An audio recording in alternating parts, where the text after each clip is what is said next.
আসসালামু আলাইকুম দর্শক, মাই ফার্স্ট কবুতর ব্লগ চ্যানেলের আজকের এই ভিডিওটি তাদের জন্য। প্রিয় দর্শক, আপনারা যারা পাট স্টক করে রেখেছেন,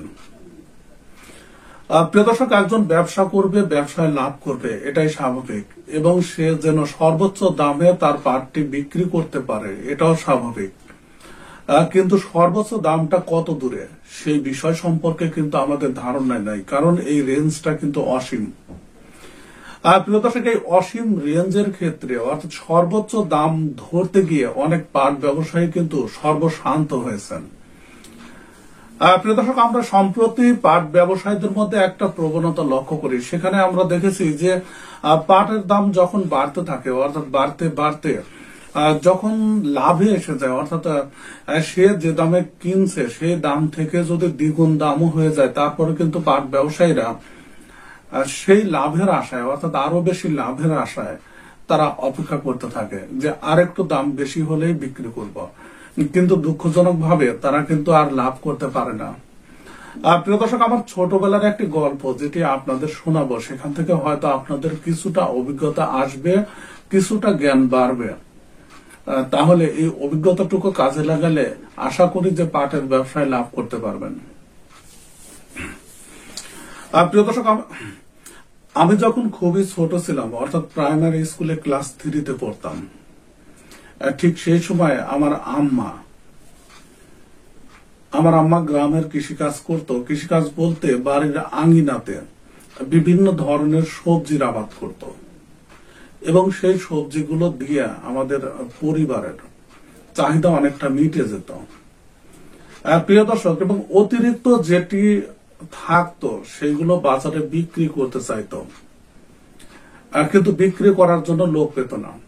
আমি যখন ক্লাস 3-তে পড়ি, তখন আমার আম্মা একদিন আমাকে বলল যে তিনটা লাউ আমাকে দিয়ে বলল যে এগুলো বাজারে বিক্রি করে এসো, এবং আমাকে বলল যে যে দামে বিক্রি করবে অর্ধেক টাকা তোমার, অর্ধেক টাকা আমাকে দিবে। আমি তো খুব খুশি ছিলাম, অর্থাৎ বিক্রি করলে অর্ধেক টাকা আমি পাবো। প্রিয় দর্শক, লাউগুলো নিয়ে গেলাম হাটে, এবং সেখানে নিয়ে যাওয়ার পর বিভিন্ন ক্রেতা আমার কাছে আসলো এবং লাউয়ের দাম বলল। আমার যতটুকু মনে পড়ে, লাউগুলো আমি এক একটা 5 টাকা পিস, অর্থাৎ 3টা লাউ 15 টাকা দাম চেয়েছিলাম। এবং যারা লাউয়ের ব্যবসা করে, অর্থাৎ যারা ক্রেতা, তারা কিন্তু দাম বলতে লাগলো। কোন কোন ক্রেতা এসে 3টা লাউ 8 টাকা বলতে লাগলো, আবার কোন কোন ক্রেতা এসে 9 টাকা বলল। প্রিয় দর্শক, আমি অপেক্ষা ছিলাম যে 15 টাকা হলে লাউগুলো আমি বিক্রি করব। এখানে একটা বিষয় খেয়াল করেন, আমি কিন্তু টার্গেট ফিক্সড করছি, কিন্তু যারা পাট ব্যবসায়ী আছে তাদেরকে কিন্তু কোন টার্গেট ফিক্সড করা থাকে না, অর্থাৎ তারা চিন্তা করে যে আরেকটু দামটা বাড়ুক। তারপরে সেখানে যে ঘটনাটি ঘটলো, যখন অনেক সময় বসেছিলাম লাউগুলো 15 টাকা বিক্রি করবো বলে, যারা খুচরা বাজারে বিক্রি করবেন তারাই কিন্তু কিনছেন না। আমি কিন্তু পাইকারি সেল দেওয়ার জন্য বসে আছি পাইকারি হাটে। ইতিমধ্যে দেখলাম কেউ কেউ এসে 10 টাকা, কেউ 11 টাকা, সর্বশেষ যিনি দাম বললেন তিনি 12 টাকা। এবং এই দামগুলো কিন্তু খুব দ্রুত, অর্থাৎ 8 টাকা থেকে 12 টাকা পর্যন্ত এই 4 টাকা বৃদ্ধি হলো খুব দ্রুত। তখন আমার উৎসাহটা বেড়ে গেল। আমি চিন্তা করলাম যে লাউগুলো হয়তো 15 টাকা বিক্রি করতে পারবো। লাউগুলো 12 টাকা আমি বিক্রি করলাম না, অর্থাৎ 4 টাকা পিস। প্রিয় দর্শক, কিন্তু ইতিমধ্যে একটা ঘটনা ঘটলো, অর্থাৎ তার পরবর্তীতে আস্তে আস্তে 12 টাকা যখন একজন লাউ ব্যবসায়ী খুচরা বিক্রেতা যখন বলার পরে উনি চলে গেলেন, আমি তো ওনাকে লাউ দিলাম না। আমি চিন্তা করছি এত দ্রুত 8 টাকা থেকে 12 টাকায় আসলো, তাহলে তো আমাকে 15 টাকা বিক্রি করতে খুব বেশি বেগ পেতে হবে না। কিন্তু দুঃখজনক ভাবে আস্তে আস্তে দামটা কমতে থাকলো, অর্থাৎ কেউ 11 টাকা, কেউ 10 টাকা, কেউ 9 টাকা। আমি অপেক্ষায় থাকলাম যে 15 টাকা হলে বিক্রি করব, কিন্তু শেষ পর্যন্ত দামটা কমতেই থাকলো। এবং পরবর্তীতে আমি যখন দেখলাম যে না, দাম আর হচ্ছে না, আমি 12 টাকায় বিক্রি করব, কিন্তু শেষ পর্যন্ত 12 টাকায় কেনার মতো লোক পেলাম না।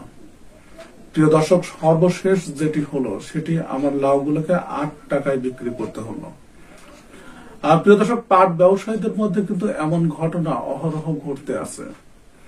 অর্থাৎ যখন দাম বাড়তে থাকে তখন অনেক পাট ব্যবসায়ী চিন্তা করে আর একটু দাম বাড়ুক।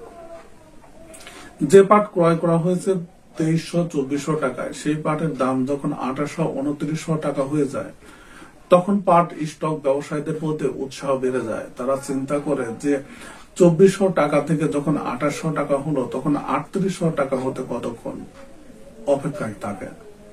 কিন্তু সে এতটুকু চিন্তা করে না যে আমার তো লাভ আছে বা আমি তো লাভে আছি, বিক্রি করলে আমি লাভ করতে পারবো। কিন্তু তার মধ্যে একটা লোভ সৃষ্টি হয় এবং সে চিন্তা করে আমি আর একটু লাভ করব, এবং সে স্মৃতিচারণ করতে থাকে যে ইতিপূর্বে এই পাটের দাম 5000-6000 হয়েছিল, হয়তো এবছরও হবে। কিন্তু দুঃখজনক ভাবে সেই লাউয়ের গল্পের মতোই হয়, আস্তে আস্তে দামটা কমে এমনকি যে দামে কেনা ছিল তার থেকেও দাম কম হয়ে যায়। একবার চিন্তা করে দেখেন যে পাট আপনার লাভে ছিল 400 টাকা মন প্রতি লাভ হতো, সেই পাট 400 টাকা লসেও বিক্রি করা লাগে। আর প্রিয় দর্শক, তাই আপনার ব্যবসা আপনি চারিদিকে খোঁজ খবর নিয়ে অবশ্যই সঠিক সময়ে বেশি লাভের চিন্তা না করে সঠিক সময়ে পাটগুলো বিক্রি করবেন। প্রিয় দর্শক, এখানে কিন্তু সরকার পক্ষ থেকে যে নিউজগুলো দেওয়া হচ্ছে বা দিয়ে থাকি, সেখানে বাংলাদেশ সরকারের মন্ত্রী পর্যায়ের অর্থাৎ বস্ত্র পাট মন্ত্রী নানান ধরনের উদ্যোগ গ্রহণ করেছে এবং সেই উদ্যোগ অনুযায়ী উনি কিন্তু কাজ করছেন। বাংলাদেশে কিন্তু এরকম রেকর্ড আছে যে একটি কাজ শুরু করার পর আর শেষ হয় না। প্রিয় দর্শক, এই কাজগুলো যদি সেরকমই হয়ে থাকে তাহলে কিন্তু আপনারা যেটা আশা করছেন সেটা নাও হতে পারে। তাই যাদের পুঁজি কম তারা লাভ পেলেই হয়তো বিক্রি করে দিতে পারেন এবং সেগুলো বিক্রি করে দিলে হয়তো কিছুটা লাভ থাকবে। আর যদি বেশি লাভের আশায় রেখে দেন তাহলে কিন্তু পরবর্তীতে লসও হতে পারে।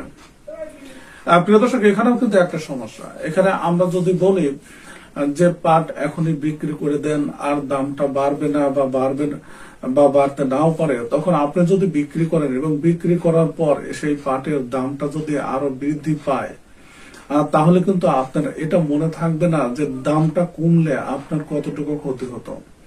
তখন আপনারা কি করবেন, দোষারোপ করতে থাকবেন আমাদের যে উনি যদি না বলতো তাহলে তো আমি বিক্রি করতাম না, আর আমি বিক্রি না করলে আমার আজ এত বেশি টাকা লাভ হতো। আর প্রিয় দর্শক, শুধু লাভের কথাই না, আপনি একবার চিন্তা করে দেখেন দামটা তো আরো কমে যেতে পারত। যদি দামটা আরো কমে যায় তাহলে কিন্তু লস হবে। প্রিয় দর্শক, তাই চিন্তা ভাবনা করে বুদ্ধি খাটিয়ে আপনি অবশ্যই ব্যবসা করবেন যেন আপনি লসে না পড়েন। অর্থাৎ কোনো কিছুতে বেশি লোভ করা ঠিক না। যদি আপনি নিজের জ্ঞান থেকে দেখেন যে সামনের পাটের দাম বাড়তে পারে, যদি আপনি দেখতে পারেন বা বুঝতে পারেন যে পাটের দামটা বাড়বে এবং কেন বাড়বে তার পিছনে কিন্তু যুক্তি আপনাকে খুঁজতে হবে, এবং যদি সেরকম 100% গ্যারান্টি সহকারে কোনো যুক্তি পেয়ে থাকেন তাহলে অবশ্যই আপনি সেই সিদ্ধান্তটা নিতে পারেন। কিন্তু যদি আপনার নিশ্চয়তার মধ্যে কোনো ঘাটতি থাকে, যদি 100% শিওর না হন, তাহলে আশা করি সেই নিশ্চয়তার উপর ভর দিয়ে না থাকাই ভালো। প্রিয় দর্শক, সরকারের পক্ষ থেকে যে উদ্যোগগুলো নেওয়া হয়েছে সেগুলো বাস্তবায়ন হলে পাটের দাম অনেক বাড়বে, এটা ঠিক। কিন্তু এটাও আবার আপনাকে স্মরণ রাখতে হবে যে সরকারের এই উদ্যোগগুলো বাস্তবায়ন করতে কত মাস সময় লাগবে এবং সেই সময়টা এই সিজনের মধ্যে থাকবে কিনা। যদি সেই সময়টা এই সিজনের মধ্যে না থাকে তাহলে কিন্তু আপনার লস হওয়ার সম্ভাবনা বেশি। আর প্রিয় দর্শক, আজকের পাটের বাজার দর সম্পর্কে আমরা যে তথ্যগুলো সংগ্রহ করেছি সেখানে যে ইঙ্গিতটা দেখতে পেয়েছি সেখানে কিন্তু সেই পাটের দাম নিম্নমুখী রয়ে গেছে। এখানে কিন্তু বৃদ্ধির সম্ভাবনা খুব একটা দেখা যাচ্ছে না। আর প্রিয় দর্শক, বৃদ্ধি না পাওয়ার পিছনে কারণটা কি? এর কারণ হিসাবে মাই ফার্স্ট কবুতর ব্লগ চ্যানেলটি যে বিষয়গুলো খুঁজে পেয়েছে সেখানে মিল কর্তৃপক্ষ অর্থাৎ এই বাংলাদেশের যত পাট উৎপাদিত হয় সেই পাটগুলো কিন্তু দুই জায়গায় সেল হয়। সর্বশেষ যার গন্তব্য স্থল সেটা বিদেশে রপ্তানি। কিন্তু বর্তমানে বিদেশে যুদ্ধ অবস্থা, বাংলাদেশি পাটজাত পণ্যের ব্যাপক চাহিদা রয়েছে, কিন্তু সেখানে এ কথাটাও অস্বীকার করা সম্ভব না বা এ কথাটাও অস্বীকার করতে পারি না যে একটা দেশ বাংলাদেশ থেকে পাট ক্রয় করবে, কিন্তু ক্রয় করার মতো অবস্থা রাজনৈতিক পরিস্থিতি যদি তাদের অনুকূলে না থাকে তাহলে কিন্তু তারা ক্রয় করবে না।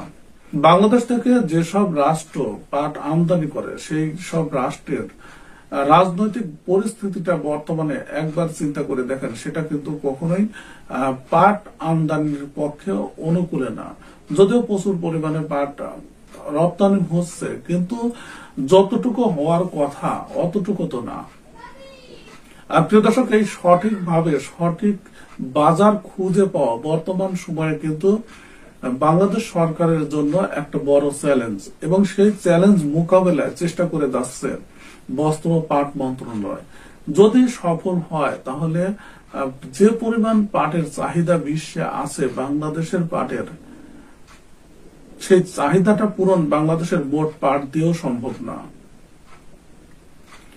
প্রিয় দর্শক, আজকে বাজার থেকে যে তথ্যগুলো এবং বিভিন্ন স্টক ব্যবসায়ীদের কাছ থেকে যে তথ্যগুলো সংগ্রহ করা হয়েছে, সেখানে কিন্তু আমরা দেখেছি যে পাটের বাজার দর পাবনাতে যেটি খেয়াল করা গেছে সেটি 2900 টাকা থেকে 3000 টাকার মধ্যে। কিছু কিছু পাট স্টক ব্যবসায়ীদের কাছ থেকে যে তথ্য পাওয়া গেছে সেখানে 3050 পর্যন্ত পাট বিক্রি হয়েছে। তবে আমি কিন্তু বারবার বলে আসছি যে লো কোয়ালিটির পাটের বাজার দর তুলনামূলকভাবে বেশি, অর্থাৎ লো কোয়ালিটির পাটগুলো 24 থেকে 2500 টাকা বিক্রি হচ্ছে, এবং লো কোয়ালিটির পাটের দাম বাড়ানোর কারণ হলো প্রচুর পরিমাণে পাটের চট তৈরিতে ব্যবহার হচ্ছে এটি। এছাড়া বিভিন্ন ধরনের রশি তৈরিতে এটি ব্যবহার করা হচ্ছে, যার কারণে এই পাটের বর্তমানে ব্যাপক চাহিদা রয়েছে। প্রিয় দর্শক, এছাড়া নাটোরের পাটের বাজার দর নিম্নমুখী 26 থেকে 2800 টাকার মধ্যে ভালো কোয়ালিটির পাটগুলো বিক্রি হচ্ছে। বগুড়া রংপুর অঞ্চলের পাটের বাজার দরও মোটামুটি গতদিন যেরকম ছিল প্রায় সেমই আছে, অর্থাৎ 24 থেকে 2600-2650 টাকার মধ্যে সর্বোচ্চ বিক্রি হচ্ছে। প্রিয় দর্শক, নওগাঁর পাটের বাজার দর আমরা দেখেছিলাম 3000 পর্যন্ত বিক্রি হয়েছিল। তবে আজকে মাই ফার্স্ট কবুতর ব্লগ চ্যানেলটি যে তথ্য সংগ্রহ করেছে 28 থেকে 2900 টাকার মধ্যে নওগাঁর পাটগুলো বিক্রি হচ্ছে। এছাড়া পঞ্চগড়ে 26 থেকে 2700 টাকার মধ্যে সর্বোচ্চ বিক্রি হচ্ছে। চাঁপাইনবাবগঞ্জ 26 থেকে 2800 টাকার মধ্যে বিক্রি হচ্ছে। দিনাজপুরে 26 থেকে 2800, কুড়িগ্রামও 26 থেকে 2850 টাকা পর্যন্ত পাটগুলো বিক্রি হচ্ছে। প্রিয় দর্শক, মাদারীপুর, গোপালগঞ্জ, ফরিদপুর এসব অঞ্চলের পাটের বাজার দর 2800 টাকা থেকে 3000 টাকার মধ্যে বিক্রি হচ্ছে। ময়মনসিংহ, শেরপুর 2300-2400 টাকায় বিক্রি হচ্ছে, এবং দক্ষিণ অঞ্চলের পাটের বাজার দর কুষ্টিয়া 24 থেকে 2600-2700 টাকার মধ্যে বিক্রি হচ্ছে। তবে বেশিরভাগ হাটগুলোতে, বেশিরভাগ এলাকাতে 24 থেকে 2500 টাকার মধ্যে ভালো কোয়ালিটির পাটগুলো বিক্রি হচ্ছে। কুষ্টিয়া, ঝিনাইদহে, চুয়াডাঙ্গায় 22 থেকে 2300-2400 টাকার মধ্যে বিক্রি হচ্ছে। রাজবাড়ীতে 27 থেকে 2800, সর্বোচ্চ 2900 টাকা পর্যন্ত বিক্রি হওয়ার খবর আমরা সংগ্রহ করেছি। মেহেরপুরে 23 থেকে 2400-2500 টাকার মধ্যে বেশিরভাগ ভালো কোয়ালিটির পাটগুলো বিক্রি হচ্ছে। প্রিয় দর্শক, এছাড়া যশোরে 23 থেকে 2400 টাকার মধ্যে বিক্রি হচ্ছে। তবে অনেক অঞ্চলে সিন্ডিকেটের কারণেও কিন্তু বিক্রি হচ্ছে এই কম দামে। প্রিয় দর্শক, এখন দাম কমার যে কারণগুলো আছে তার মধ্যে কিন্তু আরো একটি কারণ, যে হাট বাজার গুলো স্টক ব্যবসায়ীদের গুলো, অর্থাৎ এই যে গ্রাম পর্যায়ের যারা স্টক করে আছে তাদের অঞ্চলের পাটের বাজার দর বৃদ্ধি পেলেও যারা মিল কর্তৃপক্ষ আছে তারা কিন্তু প্রতিদ্বন্দ্বিতার মাধ্যমে কখনো পাট ক্রয় করেন না। তারা কি পরিমাণ দামে সেল করতে পারবেন তার সাথে এবং তাদের উৎপাদন খরচ আর সবকিছু বিবেচনা করে তারা দামটা ফিক্সড করেন, এবং স্টক ব্যবসায়ী এবং হাট বাজারগুলোতে দাম বাড়লেও তারা কিন্তু মিল রেট খুব একটা বৃদ্ধি করেনি। অর্থাৎ যে পরিমাণ বৃদ্ধি করছে, তবে যে পরিমাণ দাম বৃদ্ধি হয়েছে তার তুলনায় কিন্তু সেটি কিছুই না। যার কারণে কিন্তু যারা পাটের মোকাম আছে, যারা শিপার বাটি আছে, যারা এইসব পার্টিগুলো, তারা কিন্তু খুব বেশি দাম দিয়ে বর্তমানে কিনতে পারছেন না। অর্থাৎ তারা যদি ক্রয় করেন এবং সেই দাম অনুসারে যদি মিলে পাঠাতে না পারেন পাটগুলো, তারা কিন্তু লসে পড়বেন। যার কারণেই কিন্তু বর্তমানে এই দামটা নিম্নমুখী। তবে শিপার পার্টির কারণে সামনে পাটের বাজার দর কিছুটা বৃদ্ধি পেতে পারে। তবে কতদিনে বৃদ্ধি পাবে বা আদৌ কি বৃদ্ধি পাবে কিনা সে সম্পর্কে কিন্তু 100% শিওর কোনো কথা বলা যায় না। তাই আপনি আপনার পাটগুলা আপনার এলাকার যারা ক্রেতা আছে তাদের সঙ্গে আলোচনা করে, যারা ব্যবসায়ী আছে তাদের সঙ্গে বসেন, আলোচনা করে বাজার পরিস্থিতি সম্পর্কে ধারণা নিয়ে তারপরে বিক্রির সিদ্ধান্ত নেন। প্রিয় দর্শক, এই ছিল আজকের পাটের বাজার দর সম্পর্কে আপডেট এবং কিছু গুরুত্বপূর্ণ কথাবার্তা। সঙ্গে থাকুন, তাহলে প্রত্যেক দিনের পাট এবং পাট সম্পর্কিত তথ্য আপনি জানতে পারবেন। ভিডিওটি দেখার জন্য